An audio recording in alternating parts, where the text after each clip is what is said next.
Le potentiel de notre pays est fantastique. Nous avons une jeunesse dynamique qui ne demande qu'à être employée à bon escient, un potentiel hydroélectrique extraordinaire avec des barrages, une terre arabe. Plusieurs spéculations agricoles peuvent se faire, un sous-sol riche en minerais et surtout cette formidable ressource hydrique fait que l'énergie solaire que nous pouvons développer, un cap par rapport au déficit en matière d'électricité existe.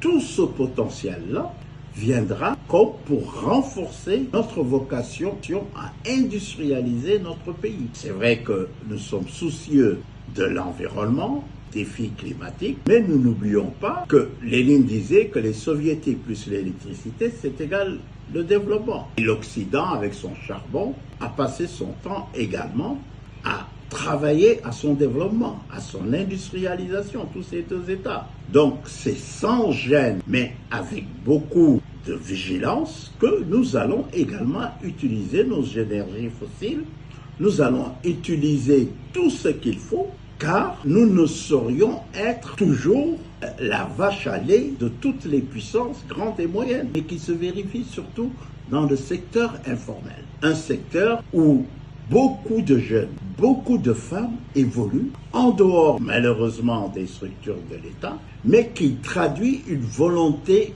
véritable d'auto-entreprise, d'auto-création, d'auto-innovation. Donc ce fondement est extraordinaire pour notre pays, même si nous connaissons pour l'heure des défis sécuritaires qui font que nous sommes obligés d'équiper de notre armée, mais n'évacuons pas toute solution politique. Une des choses essentielles à quelques jours de cette indépendance que je souhaiterais vous dire, vous spécialement les jeunes, il faut croire à votre pays. Le pays n'est pas un pays pauvre. Il faut sortir de cette définition qui est bloquante, qui est avélissante et qui ne correspond pas du tout au génie créateur de notre peuple. Alors sans mythifier notre histoire et sans mystifier notre présent, je suis sûr que par une réflexion géopolitique fondée sur un travail ardu, le Mali sera avec l'Afrique la centralité de ce monde.